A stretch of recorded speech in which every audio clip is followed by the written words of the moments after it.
je vous souhaite la bienvenue dans mon univers. Alors aujourd'hui, je vais vous présenter le tarot de Marseille de la nouvelle incarnation. Alors je pense que vous pouvez prendre un petit café ou un petit thé parce que la vidéo va être longue. Longue pourquoi? Parce que comme vous le savez, je vous présente toujours les cartes individuellement en fonction de la vision qu'a voulu leur donner l'auteur. Et surtout parce que là, l'auteur m'a donné un PDF de 131 pages. Alors bien évidemment, on ne va pas présenter les 131 pages, mais il y a une description détaillée de chaque carte.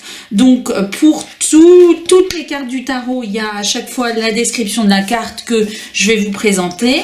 Ensuite, il y a les significations générales, les significations au travail, dans en argent, en personnel et en sentiment, en conseil, et il y a les significations renversées. Nouveau en travail, argent, sentimental et le conseil.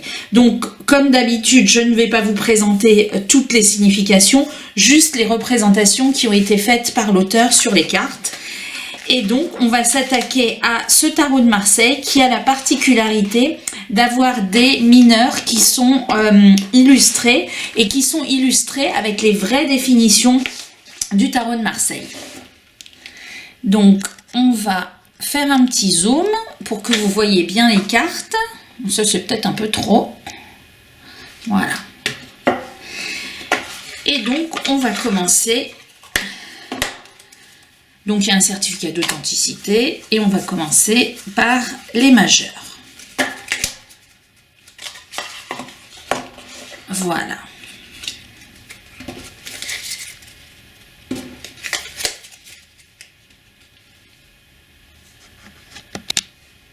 Alors, le mat. Un vagabond parcourait le monde à la recherche de liberté et d'une vie meilleure, attendant que le destin lui-même lui montre le chemin. Fils d'homme prodigue, il était à la fois soldat à gages et écolier insouciant, mais le plus souvent, il était un voyageur agressé, un paria en haillons, un imbécile naïf dont les gens se moquaient. Sa foulée était légère, ses jambes bien maigres et ses yeux toujours fixés vers le ciel. Il marchait sans regarder sous ses pieds, croyant que la chance tomberait dans son misérable sac comme une étoile brillante, et derrière son dos, les ailes de la liberté grandiraient et le porteraient à travers toutes les épreuves de la vie. Seul un compagnon, une petite bête, comme une partie de son âme d'enfance, courut à ses côtés, voulant l'arrêter, lui rappelant les dangers d'actes inconsidérés.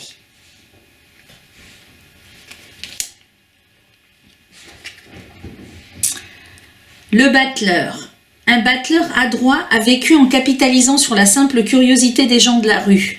Ses talents naturels et sa virtuosité l'ont transformé de filou de rue en véritable magicien à la vue du public. Il se trouve qu'il était un guérisseur errant, un contrefacteur, un showman et un alchimiste secret à la recherche de miracles. Il déplia ses outils et sa tente magique comme une porte vers d'autres mondes. Ainsi, il attirait habilement dans son filet tout ce qui voulait être trompé. La papesse. Intelligence ou beauté? Qu'est-ce qui est le plus important pour une femme? Cette question a toujours inquiété la belle moitié de l'humanité. Et il y avait toujours des femmes qui préféraient la connaissance éternelle à la beauté éphémère. Dès son plus jeune âge, une fille a consacré tout son temps à étudier. Au cours de ces dernières années, elle a acquis une connaissance si vaste qu'elle pouvait facilement faire taire n'importe quel homme sage, pour lequel elle était surnommée la papesse. Elle est devenue une sage conseillère pour les rois et les héros et une mère spirituelle pour beaucoup. Elle vivait loin du monde, gardant des secrets importants et était capable de le contrôler avec ses connaissances les plus intimes. La papesse a surpassé de nombreux hommes en intelligence. Elle semblait être une femme totalement inaccessible pour eux, mais personne ne pouvait vraiment savoir ce qui se passait derrière le voile secret de sa vie. L'impératrice. Parfois, des femmes nées sont si belles qu'il leur est difficile de trouver leur égal. C'est comme s'ils étaient faits pour l'amour, le culte et la procréation. Un jour, de bons parents ont une fille. La fille devenait plus jolie d'année en année et était très astucieuse. Tout s'est épanoui d'un seul coup d'œil sur la jolie fille. Un jour, un empereur chassé dans ces régions, quand il a vu la fille, il a été enchanté et est tombé amoureux d'elle au premier regard. Il a immédiatement décidé de l'épouser, le mariage a été rapidement organisé et la jeune impératrice est devenue une heureuse épouse et mère. Elle a dirigé le pays longtemps et équitablement, s'efforçant de rendre la vie de ses sujets aussi belle et agréable que possible. Tout ce que sa main royale touchait s'épanouissait comme un jardin. L'empereur. Y a-t-il une puissance sur terre plus élevée que celle de l'empereur? La puissance terrestre est aussi élevée que le vol d'un aigle, mais elle est aussi lourde que le bouclier et les pièges de la puissance impériale. Un roi a conquis de nombreuses terres nouvelles et y est devenu empereur. Mais pour rester sur le trône, il devait souvent enfiler son casque de combat, toujours garder ses armes prêtes et faire le premier pas pour rencontrer ses ennemis sans perdre son équilibre et ses terres. L'employeur a essayé d'être à la fois rapide et régulier, dur et miséricordieux, resté ferme sur les terres pour conquérir de nouveaux sommets. Il était si fort et si grand en puissance que personne ne pouvait le soupçonner d'une quelconque faiblesse. Le pape. Je vais peut-être rapprocher encore un petit peu, comme ça vous verrez la beauté des cartes. Les gens appellent un père spirituel et une figure d'autorité le pape et s'attendent donc à ce qu'il donne de sages conseils et clarifie les problèmes difficiles de la vie. C'est un mentor aussi célèbre que le bouche à oreille a amené des pèlerins de différents pays lointains. Ils se sont efforcés de recevoir ses bénédictions ou son soutien dans des situations difficiles. Cet homme en savait beaucoup sur les traditions de vie et de foi des différents peuples et pouvait dire comment résoudre leurs problèmes urgents. Il pouvait bénir la bataille et la trêve, la vie riche du monde ainsi que la solitude monastique. Il savait et enseignait comment vivre une vie juste, mais pouvait aussi pardonner à ceux qui avaient commis une erreur fatale dans la vie. Il ne pouvait pas aider uniquement ceux qui avaient le cœur pétrifié. L'amoureux. Que choisir dans cette vie? Le plaisir de l'amour ou la responsabilité envers la famille? La gloire militaire ou le chemin épineux d'un scientifique? Les joies quotidiennes simples ou le feu brûlant de la créativité? C'est ce qu'a pensé un jeune homme en se voyant en rêve à un carrefour. Il rêvait qu'il se tenait entre deux femmes, chacune étant belle à sa manière. L'une comme une mère ou une sœur aînée était jolie dans sa beauté mature et elle l'appelait sur le chemin de la gloire et de la grandeur. L'autre, qui était jeune comme le printemps lui-même, lui fit signe de se plonger dans son étreinte passionnée. Le jeune homme était déchiré entre le choix de l'esprit et l'attraction du corps, incapable de faire lui-même le bon pas. Puis il a appelé le ciel à l'aide, d'où un signe lui a été envoyé, et il s'est réveillé de la piqûre d'une flèche tombée du ciel dans son cœur, parce que seul le cœur peut faire le bon choix. Le chariot. Un héros a accompli de nombreux exploits lors de campagnes militaires. À chaque nouvelle victoire, sa renommée grandissait, mais sa fierté aussi. Il désirait de plus en plus de triomphes et il semblait que rien ne pouvait arrêter son chariot. Comme un cheval sauvage et débridé, son âme se précipita vers de nouvelles terres. Mais l'esprit, comme un humble cheval, a retenu le maître en disant qu'il y avait une limite à tout. Les chevaux tiraient dans des directions différentes et chaque jour il devenait de plus en plus difficile pour le héros de contrôler le chariot. Un jour, il faillit mourir dans sa course effrénée. Puis le gagnant s'est rendu compte qu'il était temps de freiner ses ardeurs car ses envies étaient infinies, mais les possibilités étaient limitées. Il a donc réussi à s'arrêter à ce qu'il avait déjà réussi à réaliser. Justice. Un homme a été habilement trompé et volé par un voisin et est allé chercher la justice dans le monde. Le malheureux est allé voir le juge, mais le juge, suivant la lettre de la loi, n'a pas été en mesure de punir le contrevenant. L'homme s'est indigné et a demandé au juge pourquoi la loi était si injuste à son égard. Le juge a répondu que même Thémis elle-même ne sait pas de quel côté sera la vérité. Elle suit et n'obéit qu'au mouvement de la balance qui détermine ses décisions. Les innocents et les coupables peuvent être punis et personne ne sait vraiment où vit la vraie justice, dans les lois morales ou dans la conscience humaine. L'ermite. Les gens n'ont aucun pouvoir sur le temps, mais le temps régit leurs actes. Il est arrivé à un moment dans la vie d'un homme où il s'est rendu compte qu'il avait très peu de temps comme n'importe quel autre mortel. Il voulait se consacrer à des traités intelligents, révélant des vérités, aux sciences complexes qui lui est indispensables. Pour essayer de se comprendre et de comprendre son but, il s'isola, renonça au plaisir du monde et se concentra entièrement sur son dessein. Pendant la journée, dans la grotte sombre à la lumière d'une lanterne, il méditait profondément sur le sens de la vie et ne sortait prudemment de son humble cachette que la nuit, éclairant le chemin avec une lanterne. Un jour, l'ermite laissa mourir la mèche et la lanterne s'éteignit, mais il ne remarqua même pas l'obscurité, sa lumière intérieure était si forte qu'il n'avait plus besoin de lanterne. La roue de fortune. La vie s'accélère, il y a beaucoup de visages qui s'animent dans la roue et son mouvement, aucun d'eux ne peut être vu. Il y a des gens que la roue de la fortune élève presque au ciel. Sont-ils heureux ? Un grand dirigeant a été porté par la vie au sommet du succès. Il aspirait à contrôler le destin des autres et a eu cette opportunité. Son pays prospéra pendant de nombreuses années et ses sujets lui pardonnèrent beaucoup pour leur vie bien nourrie et tranquille. Mais la roue de fortune ne tourne pas par la volonté des mortels. Une fois, il y avait une peste et une famine dans le pays, les gens se sont levés, rappelant aux dirigeants toutes ses erreurs et ses maladresses et l'ont détrôné. Il réussit à s'échapper et parcourut les routes avec un sac à main de mendiant. Il n'a pas pu accepter son destin pendant longtemps, répétant les mots « j'avais l'habitude de régner ». Il a vu et appris beaucoup de choses dans sa vie maigre et difficile. Peu à peu, il vieillit et devenu humble et sage. Un jour, alors qu'il s'assit pour se reposer sous un arbre après une route difficile, il se rendit compte qu'il n'était plus tourmenté par les passions et les pensées ambitieuses. Il était content de ce qu'il avait déjà. Force. En chaque homme, il y a une bête et un esprit. Et quelle est la vraie puissance de l'homme, dans l'âme ou dans le corps ? On raconte qu'une jeune fille aussi belle et pure qu'une fleur printanière s'éloignait de chez elle avec ses pensées. Soudain, elle a été prise en embuscade par un lion sauvage avec la gueule grande ouverte. La fille n'était pas timide et ne perdait pas son sang-froid, se dirigeant courageusement vers la bête. Le puissant carnivore s'assit sur ses pattes de derrière et rugit, déconcerté par son courage. Mais la jeune fille s'approcha calmement de lui, le regardant droit dans les yeux, elle lui parla gentiment.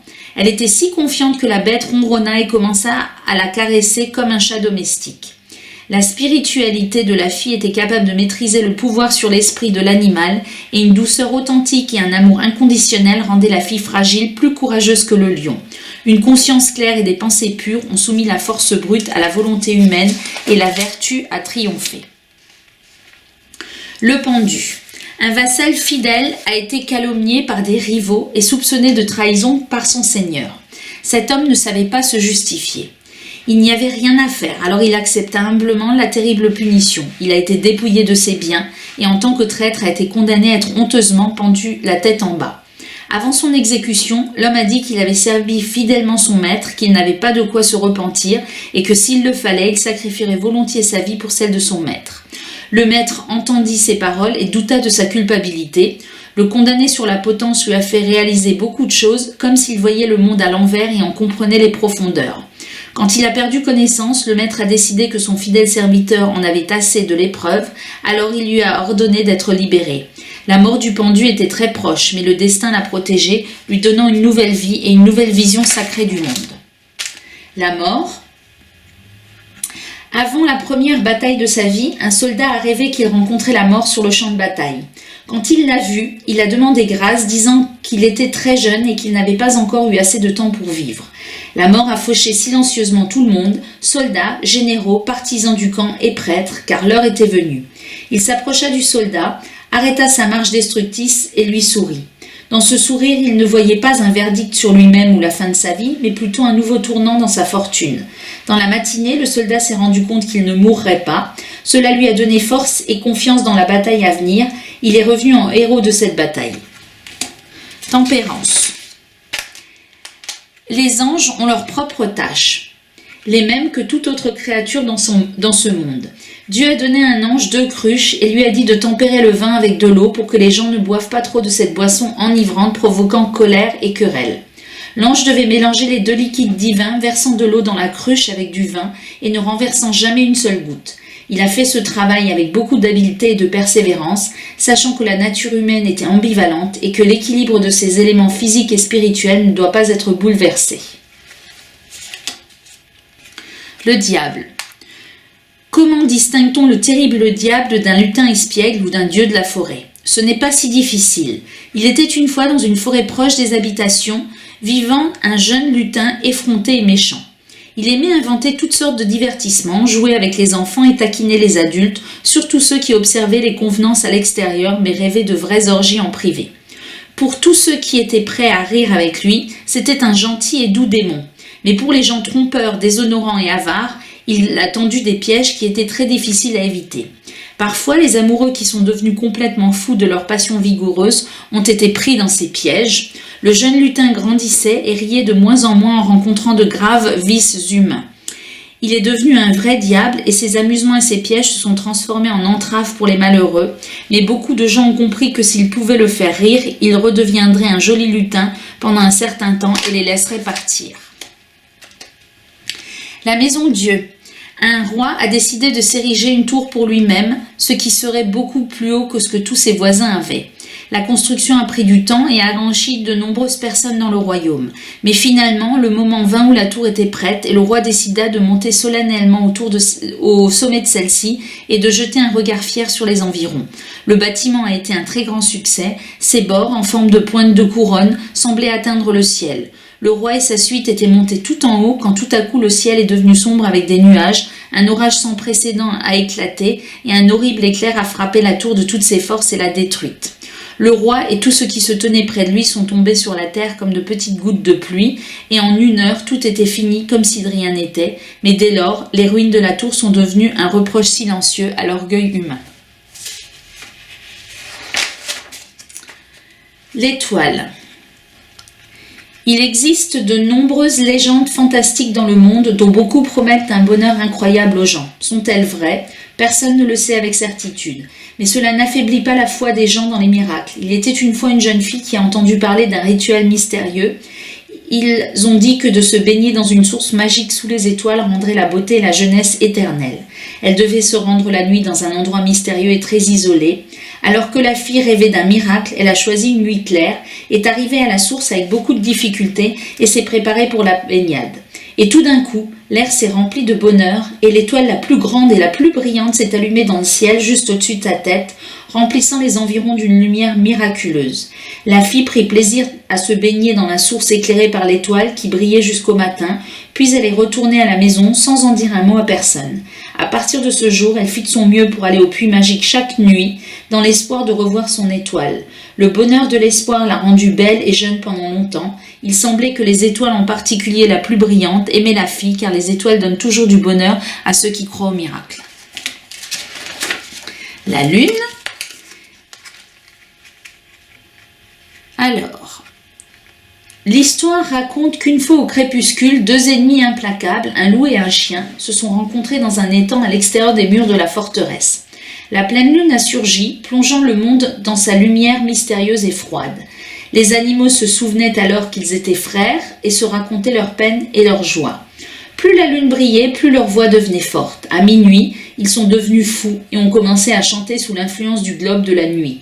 En effet, leurs chansons ressemblaient plus à un hurlement à glacer le sang qui fit reculer de peur même les écrevisses de l'étang. Mais le loup et le chien se sont amusés. Dès lors, ils ont accepté de toujours chanter à la pleine lune, ensemble ou séparément, oubliant leur querelle et se rappelant qu'ils étaient frères. Quand les gens se réveillaient ces nuits-là, ils pensaient avec effroi que c'étaient des sorciers qui dansaient avec des démons sous la pleine lune dans le pays du Marais, car la peur a surtout des yeux grossissants la nuit. Le soleil. Tout est clair et vraiment visible en plein soleil. Tout ce qui est fait dans l'obscurité vient finalement à la lumière. Il était une fois 2 jumeaux orphelins, séparés par le destin à leur début. Leur mère leur avait donné des médaillons en or avec des moitiés de soleil gravés dessus comme symbole de leur parenté. Chacun d'eux savait qu'il avait un frère quelque part dans le monde et désirait le trouver de tout son cœur, mais n'avait aucune idée de comment le faire. Pendant ce temps, les frères ont grandi, forts et beaux, et ont commencé à servir de garde du corps pour différents rois. Un jour, l'un des seigneurs a invité l'autre pour une visite. Pendant la fête, ils ont commencé à se disputer les gardes du corps les plus courageux. Pour résoudre leurs différends, les meilleurs hommes ont été sélectionnés pour un combat au corps à corps, et le destin a réuni les 2 jumeaux dans ce combat.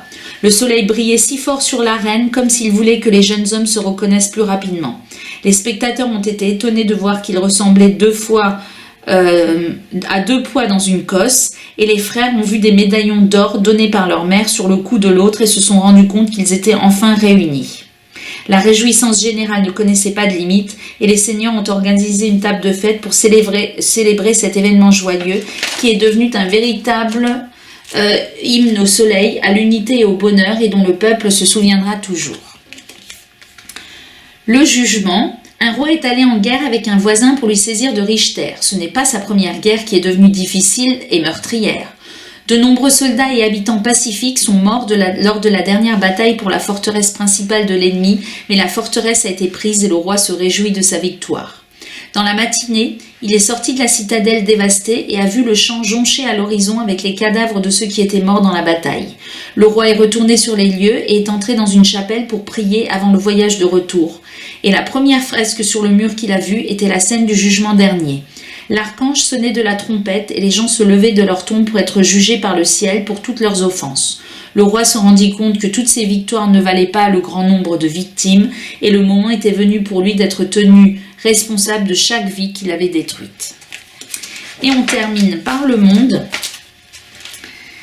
Il était une fois une fille gravement malade. Tous ses proches et chers lui ont déjà dit adieu dans leur cœur. Et une fois, alors que son état était particulièrement grave, elle a vu un rêve miraculeux. Dans ce rêve, elle planait dans le ciel comme un oiseau encadré de lauriers. Elle avait des baguettes magiques dans ses mains qui lui servaient d'ailes. Elle a volé et dansé dans son rêve, comprenant que c'était une danse d'éternité. C'était merveilleux, et cela de la libérer de toutes choses inutiles et fausses. La couronne de laurier était tenue par 4 créatures vivantes, rayonnant d'un grand amour et d'un grand soutien en tant qu'être vivant sacré. Le veau d'or, le puissant lion, le le fier aigle et le brillant ange du monde. C'est une danse de liberté où elle pouvait comprendre le langage des animaux, les mouvements des âmes humaines et toutes les langues du monde aussi, car elles étaient une petite partie de l'immense univers. La vision a rempli la fille d'une lumière revigorante et elle s'est réveillée heureuse, réalisant que mourir n'était pas du tout effrayant. Un miracle s'est produit et la fille a commencé à se remettre. Voilà pour les arcanes majeures, donc là il n'y a pas de particularité, c'est les représentations habituelles du tarot de Marseille. J'ai oublié de vous préciser que je l'avais pris en petit format, parce que j'ai déjà plusieurs tarots de Marseille en grand format, et je trouve ça plus sympa pour l'emmener, pour avoir un tarot de Marseille pour emmener, et puis voilà, c'est la raison pour laquelle j'ai pris en petit format. Donc on va continuer avec les arcanes mineures. Et donc la suite, ah oui, c'est vrai, il faut que d'abord que je les mette dans l'ordre parce que il y a les as qui sont ensemble, les 2 qui sont ensemble, etc. Donc je vais les classer. Voilà, c'est fait. Donc c'est là que le jeu prend toute son originalité parce que les mineurs sont illustrés et je trouve qu'elles sont vraiment intelligemment illustrées. Donc là, on a l'as de bâton. Un paysan qui travaillait dur traversait une période difficile de sa vie. Des sécheresses et des vagues de froid tardives ont détruit ses récoltes, puis une guerre a éclaté et a plongé les habitants de la terre dans la pauvreté. Pendant de nombreuses années, de mauvaises récoltes ont épuisé ses réserves alimentaires et sa famille est devenue démunie. Et pour couronner le tout, une tempête de vent dévastatrice a ravagé leurs terres pendant une nuit. Le lendemain matin, l'homme est sorti pour voir ce qu'il était advenu de sa propriété. Tout était en ruine, mais au bord du champ, il trouva une branche importante d'un arbre qu'il ne savait pas nommer, couverte de feuilles vertes, souples et pleines de vie. Le paysan ne laissa pas le désespoir le vaincre, il ramassa la branche et la planta sur sa terre comme un cadeau fortuit du ciel. À partir de ce jour-là, sa vie a commencé à s'éclairer. La branche prit racine et devint rapidement un arbre qui porterait des fruits délicieux et exotiques qu'il vendrait à bon prix sur le marché. Avec le temps, un grand verger fertile est apparu autour de l'arbre, contrairement à aucun verger que la population locale possédait. L'homme est rapidement devenu riche, il a agrandi sa terre et a commencé à vivre comme un vrai seigneur. Il arrive que la vie d'un homme s'épanouisse quand il se sent lui-même laborieux, quand son esprit est ingénieux et quand son âme est remplie de joie, de gratitude, d'amour de la vie. Donc ça, l'as de bâton, c'est le même que dans le tarot de Marseille. C'est à partir des 2 qu'on a les significations nouvelles. Enfin, les illustrations nouvelles, pardon. Donc le 2 de bâton, un citoyen aisé a décidé de planter un arbre dans sa cour. C'était un jardinier malheureux, également mauvais jardinier. Il a choisi un arbre plus développé pour qu'il donne des fruits plus tôt. Cependant, il ne pouvait pas creuser un trou et planter un arbre tout seul. Il avait donc appelé son voisin pour l'aider. Ensemble, ils ont fait un bon travail et rapidement, en plus. 1 an plus tard, ils ont été récompensés et ont récolté le fruit de leur travail.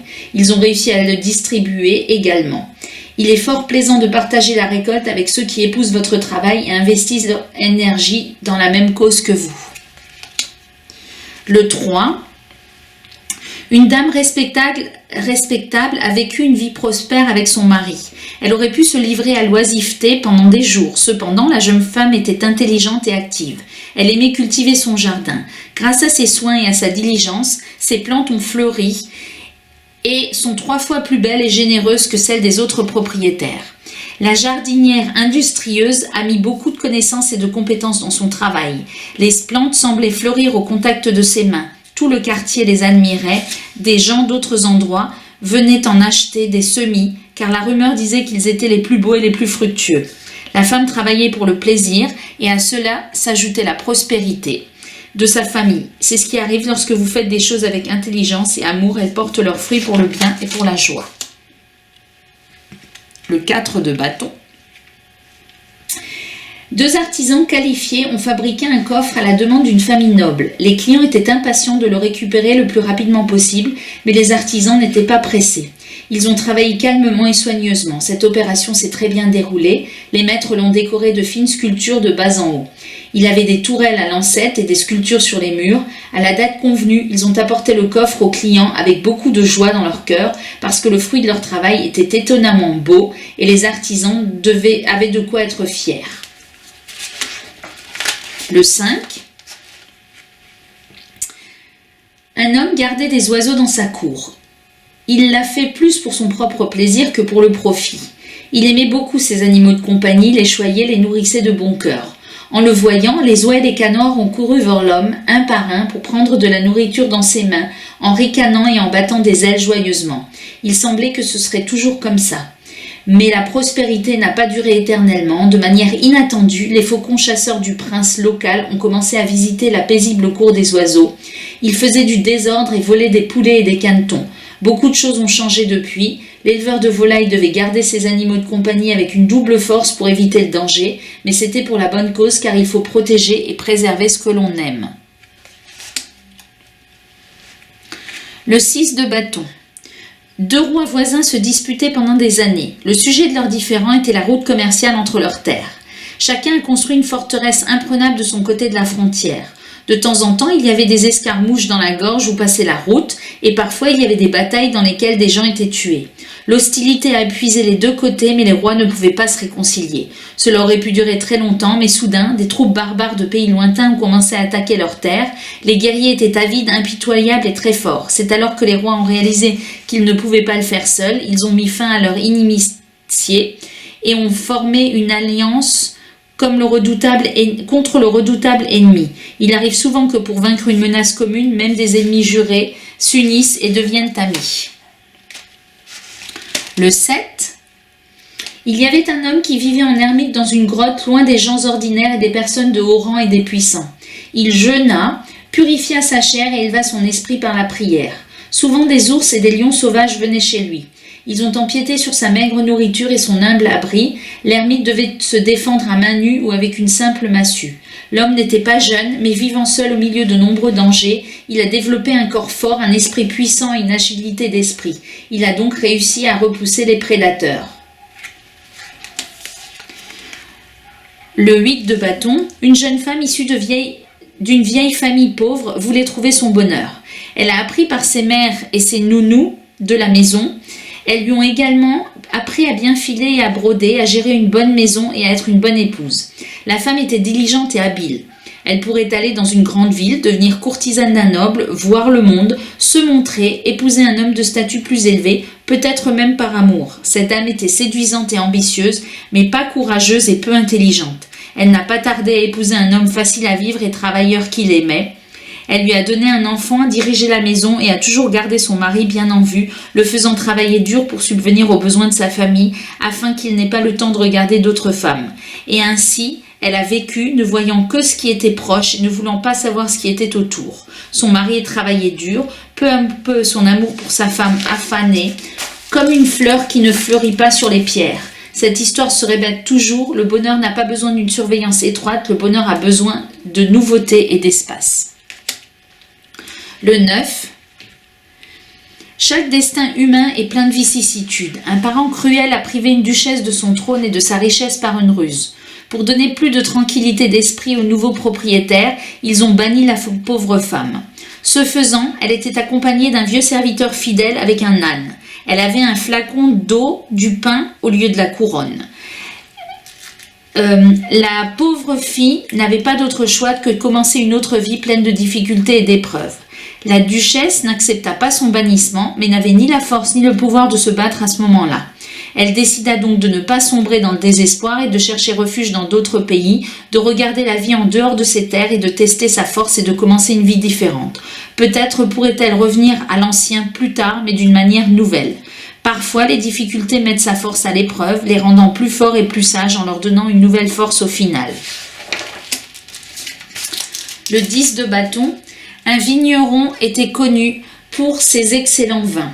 Chaque automne, sa cargaison naviguait vers la capitale avec les meilleurs produits. Mais une année malheureuse, le mauvais temps a détruit la majeure partie de sa récolte. Il n'a apporté qu'une petite quantité de vin sur le marché. À l'époque, le marché débordait déjà d'une variété de vins de différents endroits et il ne pouvait rien vendre. Il était désespéré, mais ses anciens clients qui avaient toujours acheté ses marchandises et lui avaient fait confiance se sont soudainement approchés de lui. Ils ont acheté tous ses barils à la fois, ce qui prouve qu'une bonne confiance et une bonne réputation rendent souvent un homme beaucoup plus riche que l'argent seul.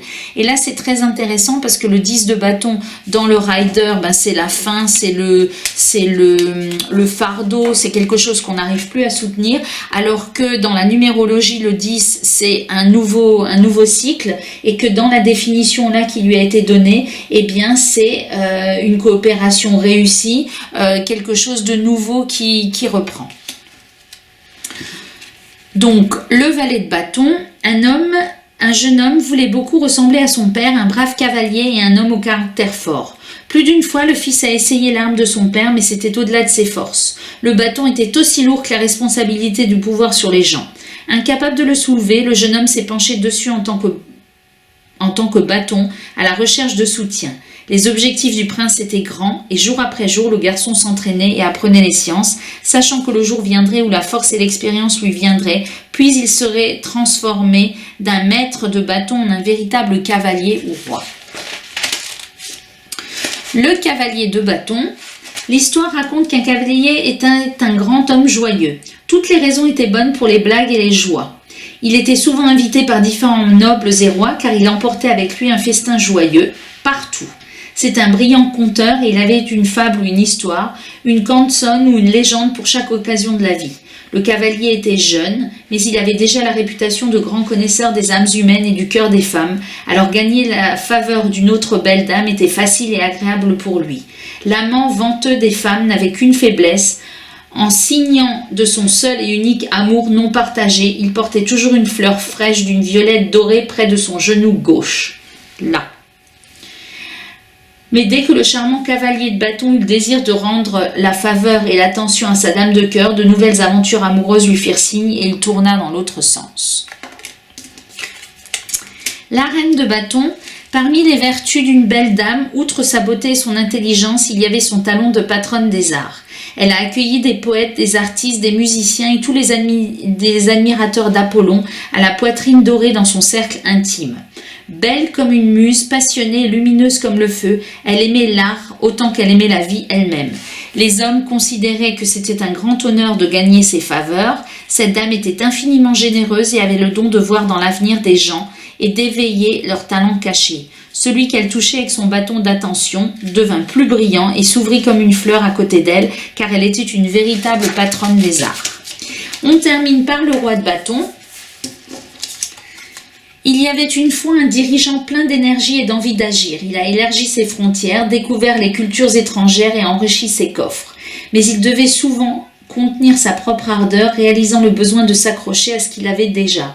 Dès qu'il eut du mal à s'asseoir sur le trône face aux besoins quotidiens de l'État et que ses pieds imploraient de marcher, il pressa sa chaussure au pied du trône avec la pointe de son bâton.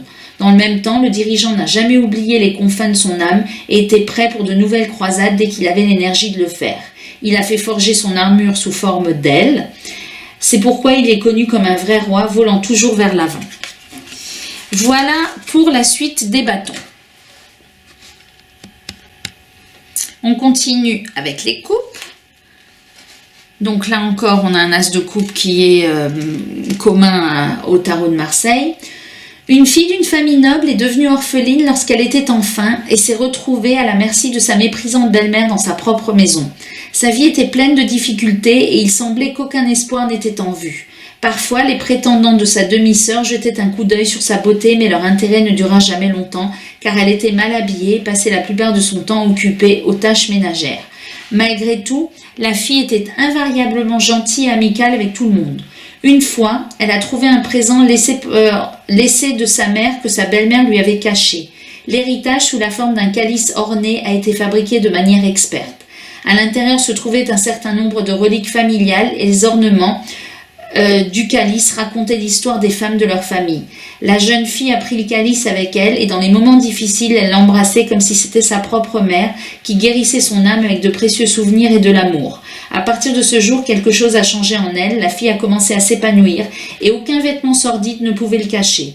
Un jour, un jeune comte qui chassait dans ces terres l'a vue, il est tombé amoureux au premier regard et malgré son statut lui a rapidement demandé de l'épouser.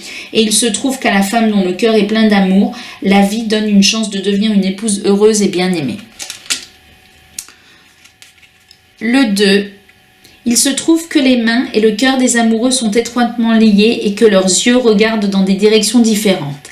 Ils pensent à des choses différentes et voient leur chemin dans la vie différemment. Le gentilhomme a rencontré une jeune femme charmante. Les sentiments d'amour entre eux ont éclaté. La bien-aimée dame était belle et le brave cavalier était beau. Et les ragots de ses amis, la curiosité de ses voisins, les nombreuses tentations et les vicissitudes de la vie interférèrent avec les amants, détournant leur attention l'un de l'autre et les entraînant dans des directions opposées. Cela arrive parfois, le bonheur est une fleur fragile, s'il n'est pas nourri et protégé très délicatement, il se flétrira rapidement.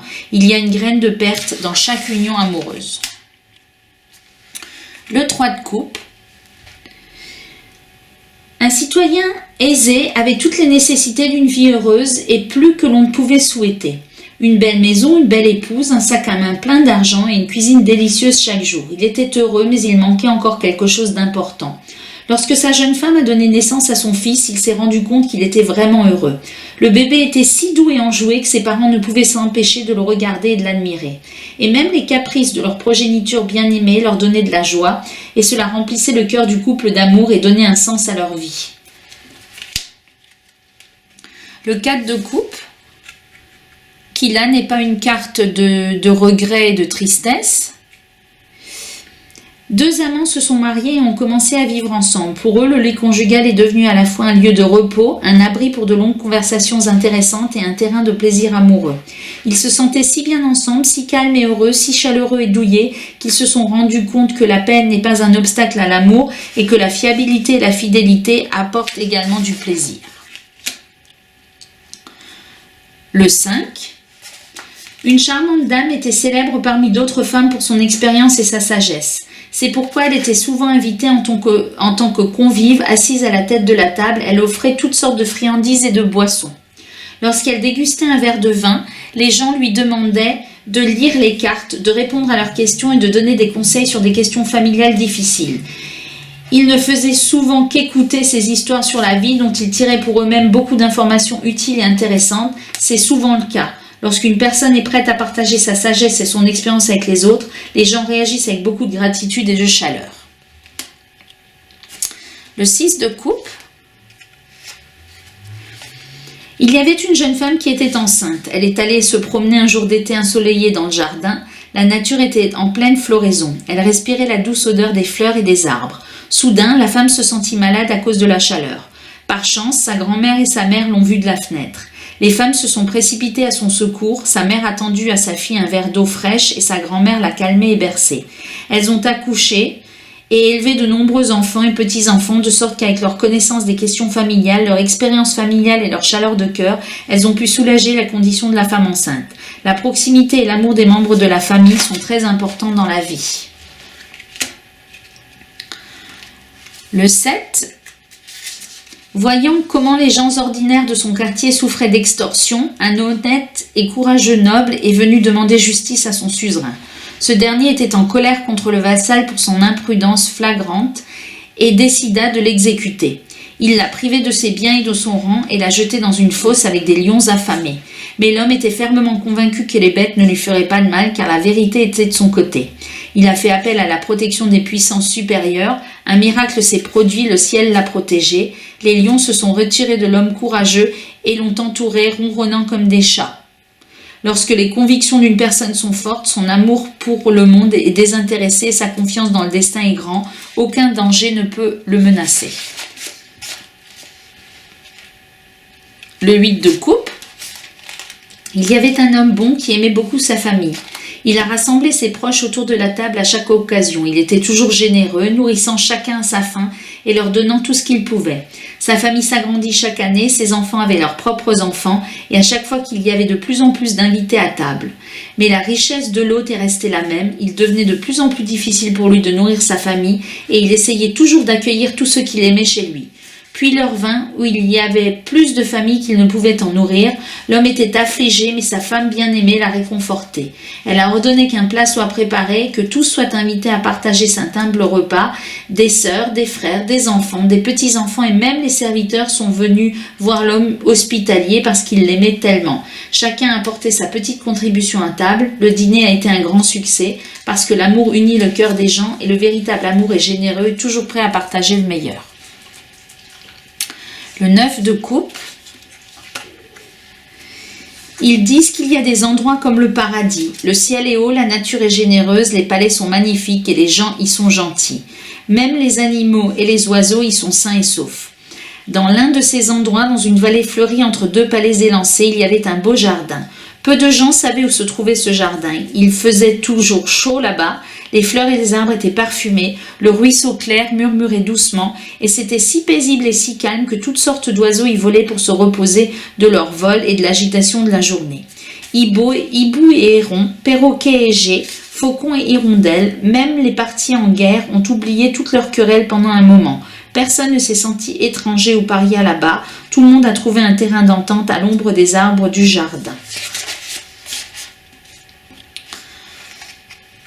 Le 10 de coupe, il y avait un noble qui avait une famille nombreuse. Il aimait beaucoup sa famille, il a accueilli tout le monde, a pris soin des membres faibles de la famille et a soutenu les plus forts.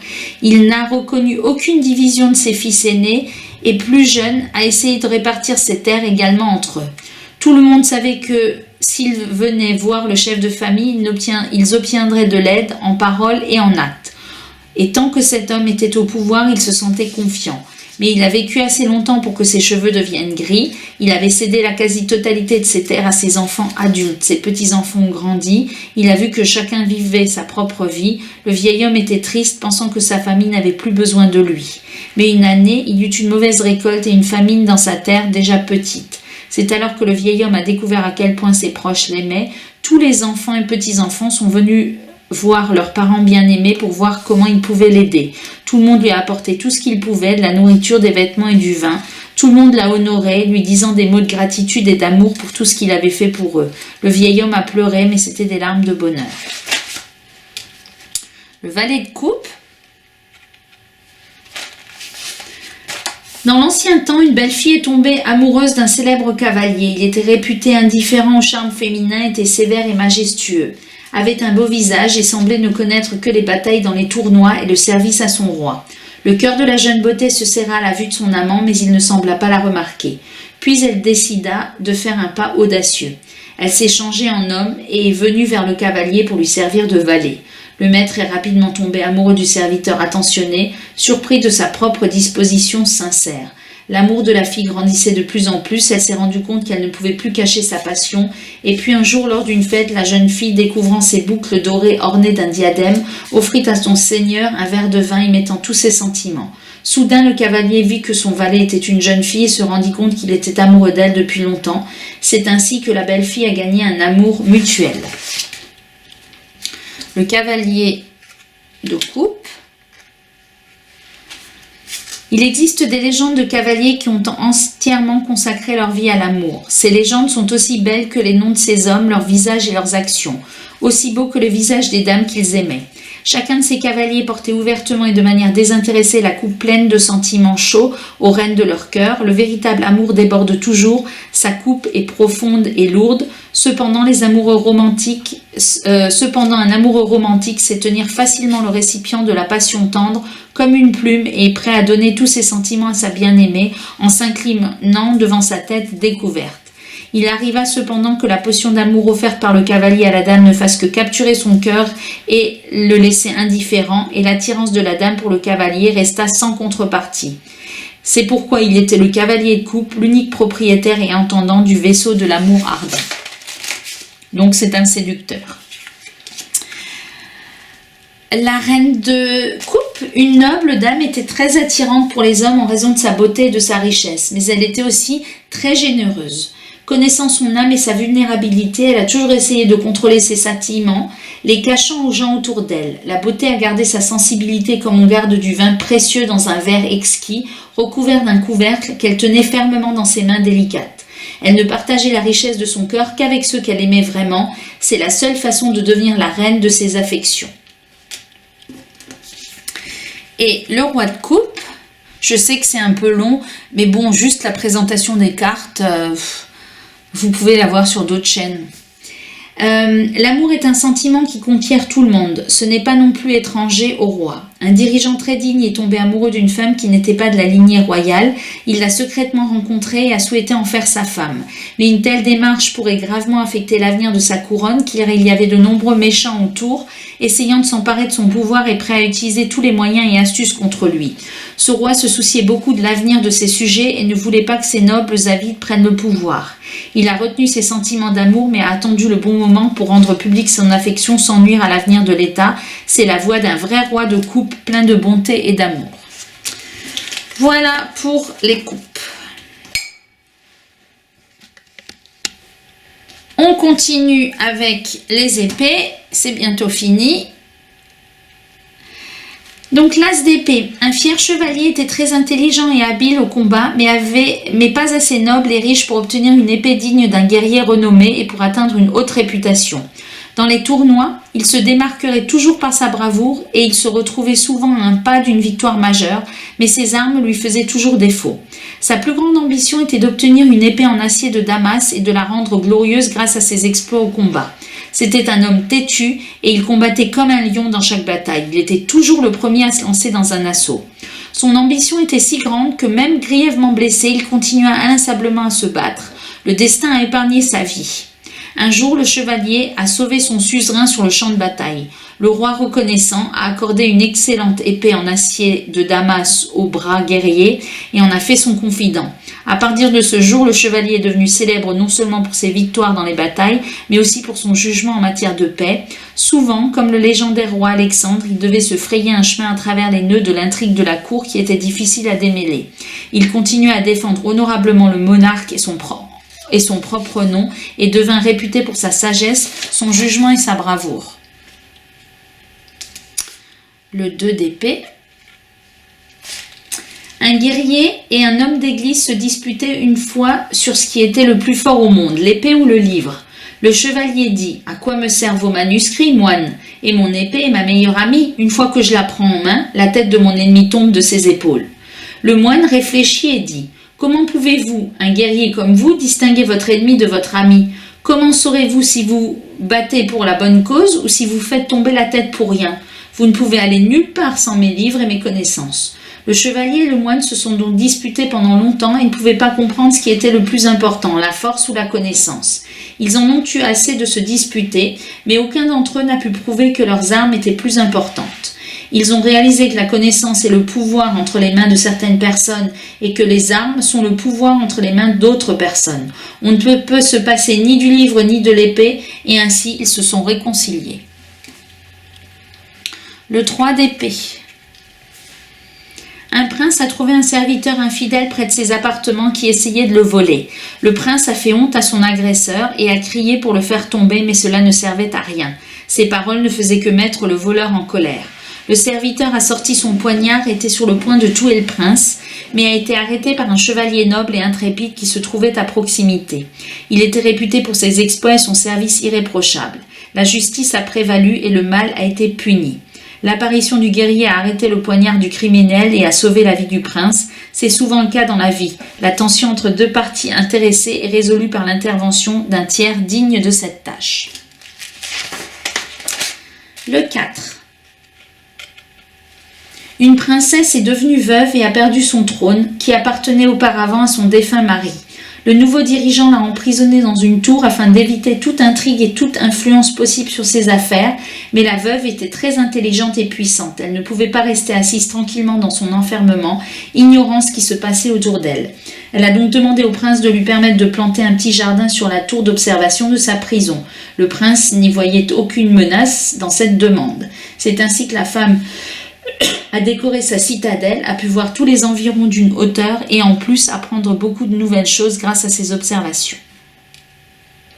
Donc là, il vous précise quand même, et ça je ne vous l'ai pas lu, mais il vous le précise à chaque fois, cette carte notamment combine les valeurs de l'arcane majeur de l'empereur, la numérologie du nombre 4 et la valeur de combinaison des épées. C'est en fait le principe des mineurs du tarot de Marseille.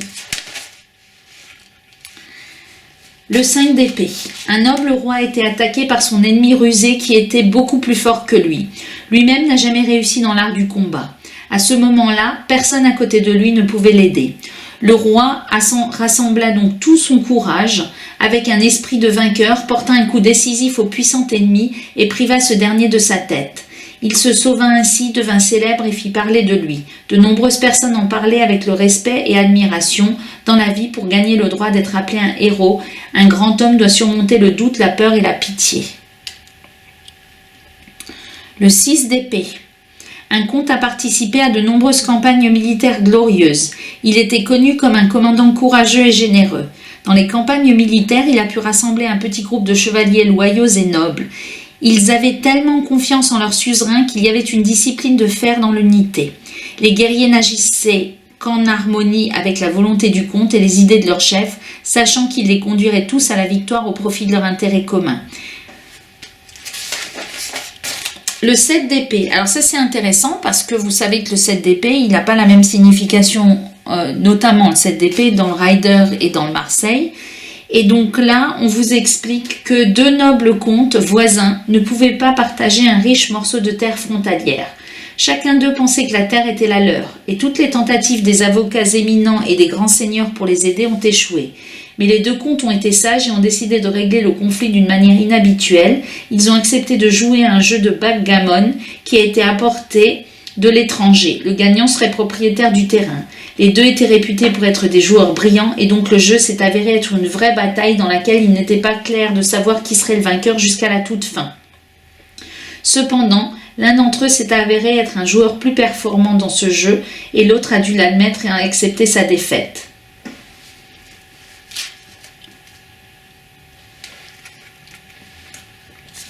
Le 8 d'épée. Un bel oiseau a été capturé dans les bois et vendu au marché à un riche citoyen. C'était un homme gentil, l'a mis dans une belle cage dorée, l'a nourri avec beaucoup de nourriture et l'a souvent emporté dans le jardin, dans la cage non verrouillée, afin qu'il puisse s'envoler s'il le voulait. Il y avait d'autres oiseaux gambadant et gazouillant dans le jardin. Ils sont venus voir l'oiseau captif, lui ont chanté de beaux chants des cieux en haut vol et l'ont appelé. Mais peu importe combien le bel oiseau était persuadé par ses amis de voler avec eux, il n'osait pas.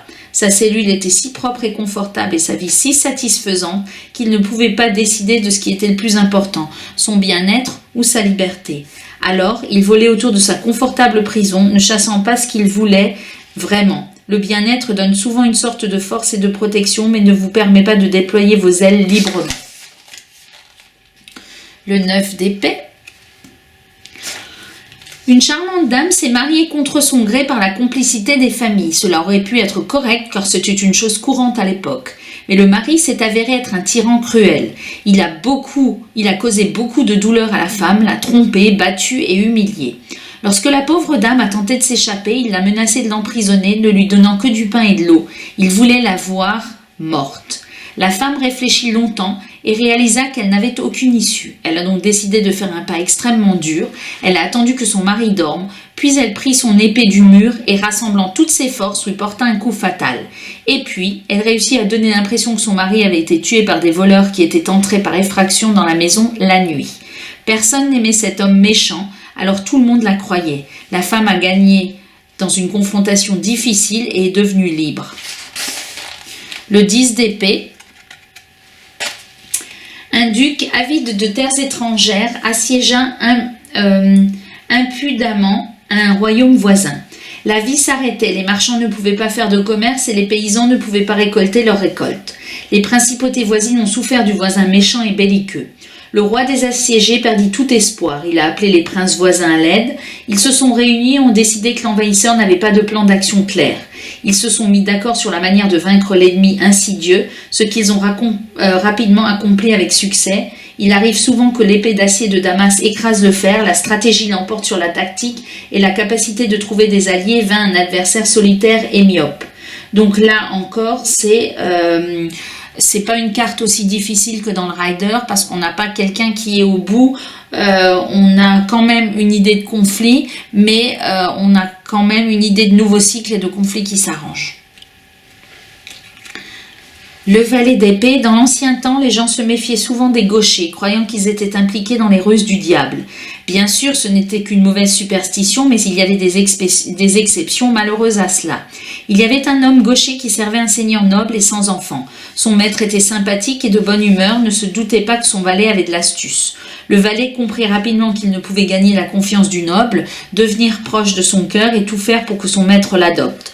Lorsque son projet s'est concrétisé, il a tenté de hâter le départ de son père adoptif afin de prendre possession de sa propriété. Utilisant son épée une seule fois, le serviteur enfila la cape de son maître et attacha son épée à sa ceinture. Bien sûr, tous les hommes gauchers ne sont pas comme ça, mais si un homme rusé a une arme dans ses mains, alors il faut se méfier du valet d'épée, qui est la véritable signification que c'est un sale type, le valet d'épée dans le tarot de Marseille. Le cavalier d'épée. On a dit qu'un cavalier était doué à la fois en guerre martiale et en intrigue judiciaire. Cependant, le plaisir de se battre sur le champ de bataille lui était plus doux que de se battre dans les batailles verbales des chambres du palais et de lutter pour des faveurs plus élevées. Extrêmement fidèle à son roi, il était prêt à faire tous les exploits pour lui au combat ou dans les subtilités des jeux diplomatiques.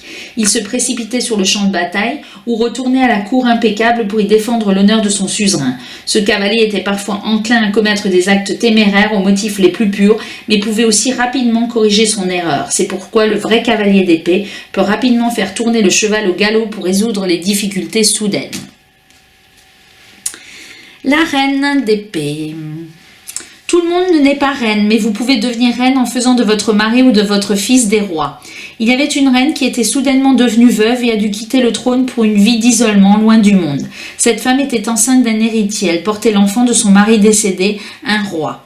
Elle a décidé de défendre son droit au trône pour conserver le pouvoir et régner pendant de nombreuses années avec son fils grandissant. Elle devait devenir impitoyable et le protéger, ne craignant ni l'intrigue, ni l'épée, ni le poison. Ainsi, la vraie reine d'épée a prévalu, sachant qu'elle faisait tout cela pour un objectif élevé et digne. Et on termine avec le roi d'épée. Devenir roi ne consiste pas seulement à être héritier né du trône et à s'asseoir dans les salles de cérémonie parmi les nombreux serviteurs.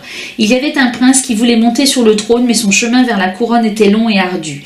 Il a dû se battre avec ses propres frères et d'autres aspirants pour cet endroit sous le soleil. Son épée était souvent tachée de sang de ses ennemis et de miséricorde. Le poignard avec lequel il acheva les morts était toujours attaché à sa ceinture.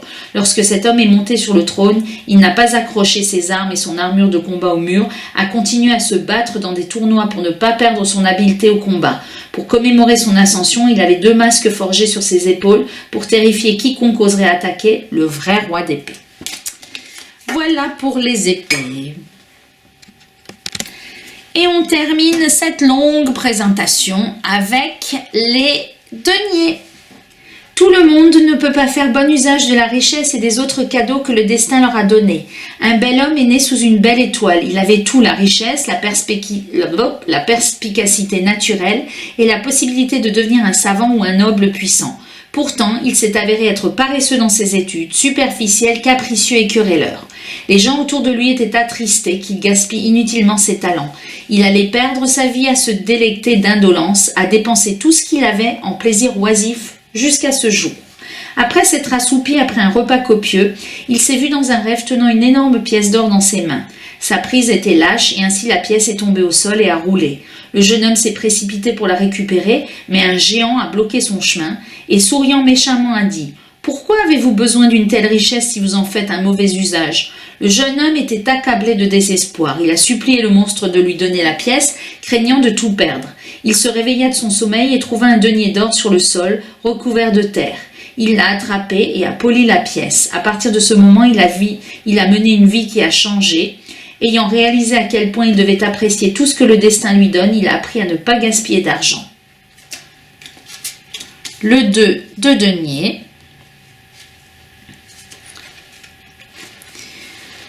Un alchimiste a souhaité créer une plante vivante à partir de la lumière des étoiles et d'un morceau de terre. Il a passé un long moment à mélanger les teintures mystérieuses et à rechercher les bonnes proportions. Pendant des décennies, cet homme a mené des expériences combinant substances spirituelles et matière.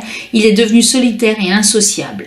Certains se moquaient de lui, d'autres avaient confiance en ses expériences, mais tous vivaient leur vie, souvent sans trop penser au miracle de la création. Un jour, en déversant la lumière des étoiles d'un récipient dans un autre,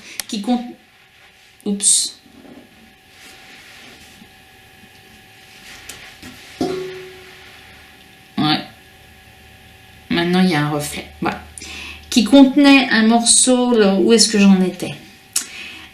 Qui contenait un morceau de terre. Pour la 1000e fois, il a pu créer une graine à partir de laquelle une fleur a commencé à germer timidement.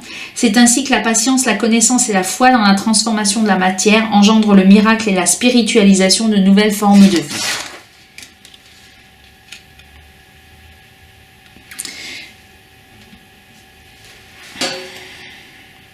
J'essaye de ne pas avoir trop de reflets pour que vous voyez quand même les cartes correctement. Le 4 de denier. Un homme avait un bon métier, c'est pourquoi son revenu était toujours stable. Chaque année... Non, on est dans le 3 de denier. Un pêcheur expérimenté a toujours compté sur ses compétences et sa chance, mais cela ne lui a pas toujours apporté une bonne prise. Il a réalisé qu'il ne pouvait pas faire et obtenir ce à quoi il s'attendait sans assistance, alors il a appelé un jeune homme pour l'aider. Ensemble, ils ont préparé un nouveau projet, éliminé les défaillances dans l'ancien bateau, puis ils sont partis en mer. Le travail a commencé à aller, ils ont eu de la chance sous la forme de bancs denses de poissons dans leur filet, et leurs familles ont vécu heureux pour toujours. Le 4. Un homme avait un bon métier, c'est pourquoi son revenu était toujours stable. Chaque année, le montant de l'argent dans sa poche augmentait petit à petit. Il a donc décidé d'acheter un terrain et de construire une nouvelle maison solide pour sa famille. Tous ceux qui ont pu le faire, ses frères, son fils et lui-même, l'ont aidé à construire la maison parce qu'une maison sur sa propre terre est toujours un bon soutien pour la famille et la meilleure préservation de l'argent accumulé par des travaux justes. Le 5. Une fois qu'il y avait une année très sèche dans une région, comme d'habitude, les habitants ont labouré et semé et pas une seule goutte n'a irrigué la terre. Les gens faisaient toutes les choses qui les aidaient habituellement dans les années difficiles, comme prendre l'eau du lac et prier Dieu pour la pluie. Mais le lac était devenu peu profond à cause de la sécheresse et le ciel restait sourd à leurs prières. Il n'y avait pas une seule goutte de pluie. Surmontant leur peur, ils se sont tournés vers 2 sorcières qui vivaient au milieu de nulle part. À la demande du peuple, les femmes ont allumé un feu, ont placé un chaudron de bière secrète dessus et ont commencé à y jeter les oiseaux et les serpents, chuchotant d'étranges incantations. Pendant qu'elles chantaient et conjuraient, des nuages ont commencé à se former dans le ciel. Bientôt, il a commencé à pleuvoir. C'est ainsi que tous les gens ont été sauvés de la famine cette année-là.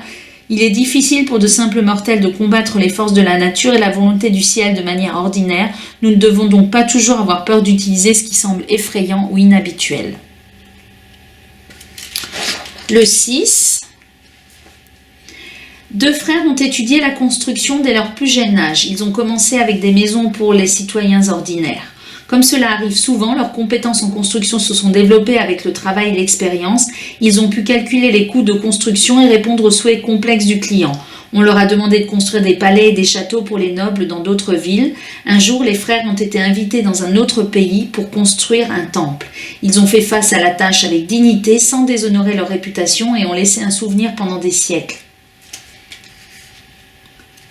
Le 7. Le jour de leur mariage, un jeune marié et une jeune femme ont planté un arbre dans leur jardin.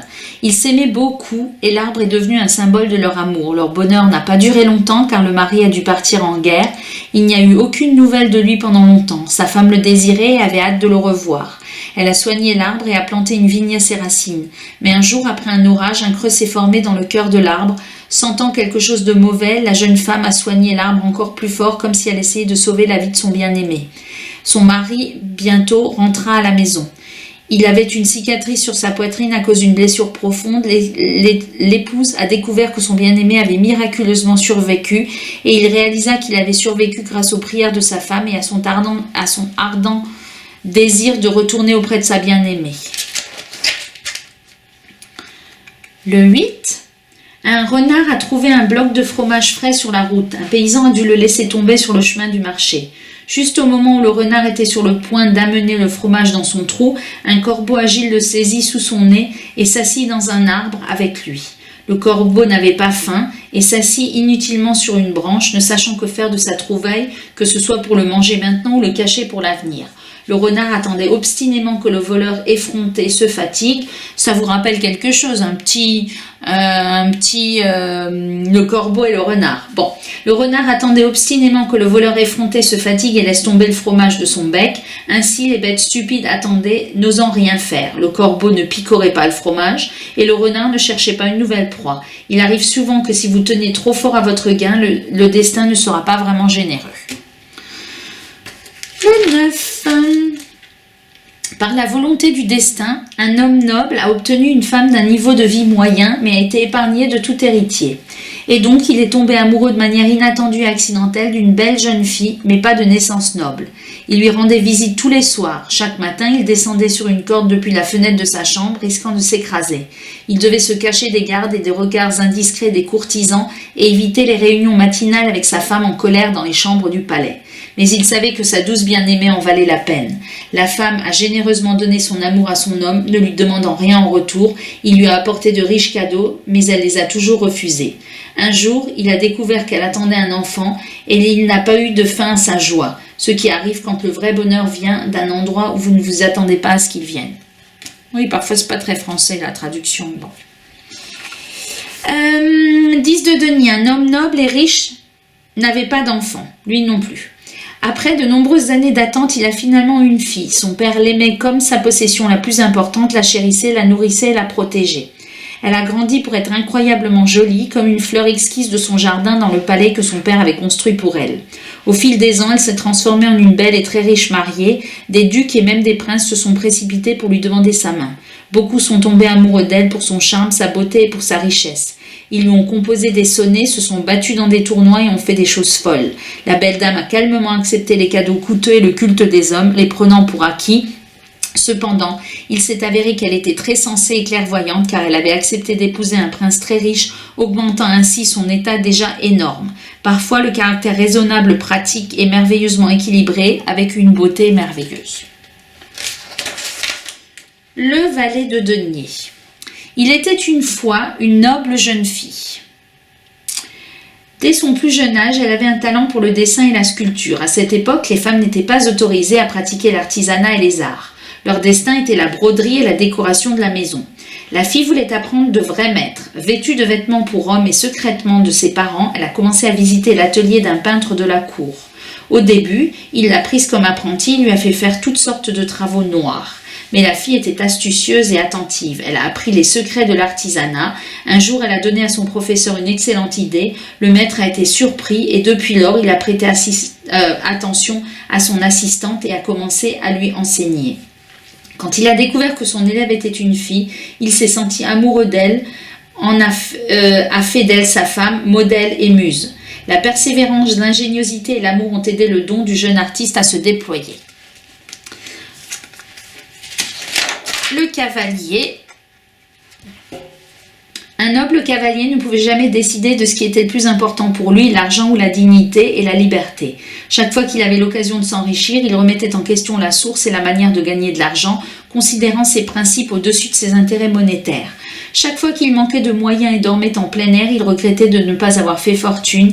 Il se débattait donc entre le désir de richesse et la peur de celle-ci, entre l'orgueil chevaleresque et le désir de plaisir. Et ainsi, il a vécu, faisant un pas en avant puis deux en arrière, parce que c'est quand même le cavalier le plus lent du tarot, n'osant rien faire car le cavalier de denier veut toujours être irréprochable et prudent. La reine.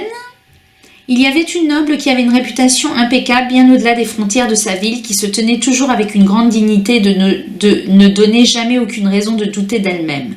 Elle n'aimait pas jeter de l'argent, des mots ou des sentiments par les fenêtres, alors sa faveur et son soutien avisé étaient recherchés par beaucoup. Cette femme était une vraie reine parce qu'elle valorisait son honneur et le portait aussi haut qu'un héritage coûteux. Elle ne regardait que les plus dignes et les récompensait de son attention. Les gens autour d'elle étaient heureux, parce que la vraie valeur que l'on pouvait recevoir de la fière reine de denier était sa sympathie et son respect. Et on termine avec le roi de denier. Un roi riche était remarquable pour ne jamais se vanter de sa richesse. Il était modeste, discret et prudent. Il a accepté de faire quelque chose de nouveau seulement quand il a su que ses fournitures étaient importantes et fiables et que ses arrières étaient en sécurité. Ce dirigeant s'est rendu compte qu'il est plus facile de construire l'avenir sur les bases solides du passé et du présent, alors il a aimé cultiver et renforcer cette fondation y investissant beaucoup d'efforts et d'argent. Il n'était pas avare avec ses sujets, mais plutôt assez généreux. Il n'était pas esclave de l'or, mais préférait en posséder et en disposer sagement. Par conséquent, seul celui qui est capable de posséder de l'argent et en même temps d'en être libre peut être le véritable roi de denier. Voilà pour cette présentation. Alors, dans le livret, on vous propose un tirage en croix française, un tirage de partenariat. Si vous avez une question sur la perspective d'une coopération ou d'une histoire sentimentale, la lecture d'Ulysse. On vous propose le tirage antique des gitanes. Donc là, c'est un tirage en 16 cartes avec un exemple. Et puis voilà. Donc je vais peut-être vous faire un petit tirage. Qu'est-ce qu'on va faire? On va faire le tirage en croix française d'après l'explication qui vous est donnée dans le livre. Donc je prépare le jeu et je reviens. Ça y est, donc là, on vous propose de faire un tirage sur une relation entre deux personnes. Donc, on vous propose de tirer 5 cartes. Donc, la première, c'est les caractéristiques de la relation. La deuxième, c'est ce qui est important pour chacun des partenaires. La troisième, c'est qu'est-ce qui ne sera pas essentiel dans cette relation. La quatrième, c'est comment la situation évoluera au cours des 6 prochains mois. Et la cinquième, c'est l'évolution d'un futur à plus long terme. Donc, je vous propose de réfléchir à votre relation et à la relation que vous voulez d'ailleurs. Et puis, je vais essayer de vous interpréter les cartes. Donc, en premier, on a le 6 de denier. En deuxième, on a l'ermite. En troisième, on a l'empereur. En quatrième, on a la force. Et en cinquième, on a le 3 de coupe. Voilà. Alors, je vais vous prendre les définitions parce que moi, je vais vous prendre les définitions du livret parce que c'est le but quand même de la présentation. Donc, en ce qui concerne les caractéristiques de la relation, donc on a le 6 de denier. Donc là, on voit deux personnages qui travaillent ensemble, qui ont l'air de collaborer, de coopérer. Et dans le livret, on nous dit que eh bien, la signification générale, ce sont des perspectives positives en matière matérielle et dans la pratique. Et si on part sur les personnes et les sentiments, convivialité, amitié, développement des relations et de chaque partenaire tout en maintenant la stabilité. Donc les caractéristiques de la relation, c'est une relation amicale, stable, où tout se passe, semble-t-il, bien entre les deux protagonistes. Ensuite, qu'est-ce qui est important pour tous les deux dans cette situation? Donc l'ermite, je dirais que chacun garde un peu son jardin secret et ne soit pas envahi par l'autre. Mais on va voir ce que le livret nous dit sur l'ermite en matière sentimentale.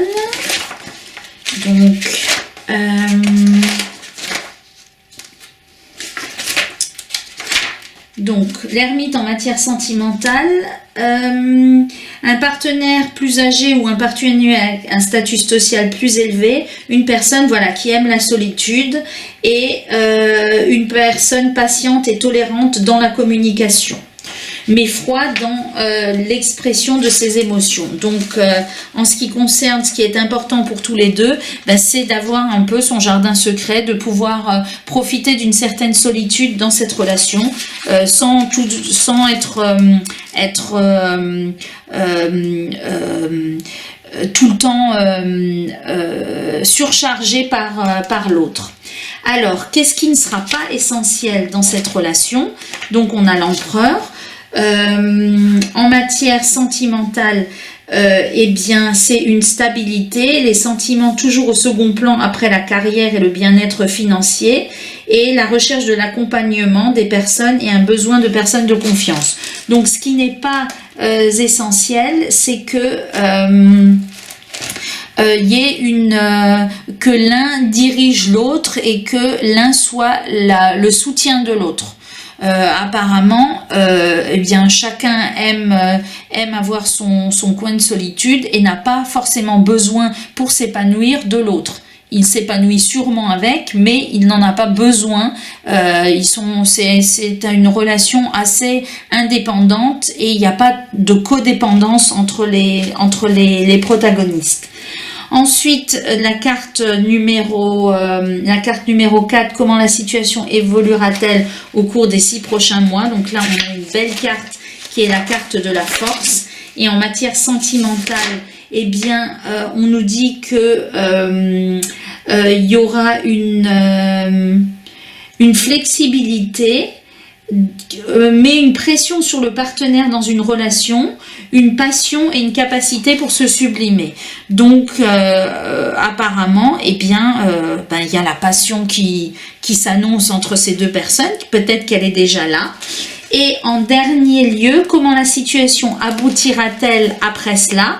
Eh bien, je pense qu'il y aura peut-être un bébé. Et s'il n'y a pas de bébé, parce qu'il n'y a plus l'âge d'avoir des bébés, eh bien, le 3 de coupe, je pense que c'est une vie familiale agréable et une vie familiale réussie. Alors, qu'est-ce qu'on nous dit? Non, là, je suis dans les bâtons. Là, je suis dans le 3 de coupe. Relation prometteuse, fiançailles, élargissement de la famille, fécondité, amitié cordiale. Donc c'est un très beau tirage, je ne sais pas à qui vous avez pensé. En tout cas, cette relation est en pleine construction. Chacun est assez indépendant dans la relation, mais la passion arrive et l'agrandissement de la famille ou de cette amitié grandissante, eh bien, est au bout du chemin. Voilà, j'espère que ça vous a plu et je vous dis à bientôt.